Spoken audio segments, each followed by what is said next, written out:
हम अपडेट शामिल करें। आपको बताएं कि पाकिस्तान स्टॉक मार्केट में जबरदस्त तेजी। 100 इंडेक्स 84,000 की बुलंद तरीन सतह अबूर कर गया।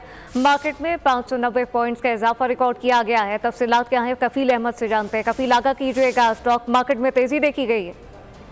देखिए, आज कारोबार के आगाज से पाकिस्तान स्टॉक मार्केट की हिस्ट्री में एक मरतबा फिर जो है वो रिकॉर्ड कायम हुआ है और पहली बार जो इंडेक्स है वो 84,000 का जो लेवल है उसको अबूर करने में कामयाब रहे हैं इंडेक्स। और इस वक्त अगर हम बात करें जो करंट इंडेक्स है वो 481 पॉइंट्स का इजाफा मार्केट में रिकॉर्ड किया गया है और 84,013 के लेवल पे मार्केट जो है वो ट्रेड कर रही है।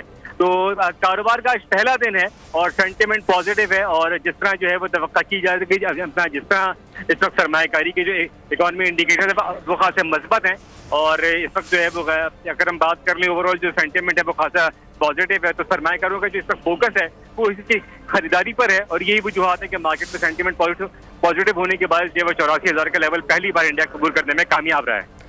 स्टॉक मार्केट में एक नया रिकॉर्ड कायम हुआ है। कफील अहमद अपडेट कर रहे थे, आपका शुक्रिया।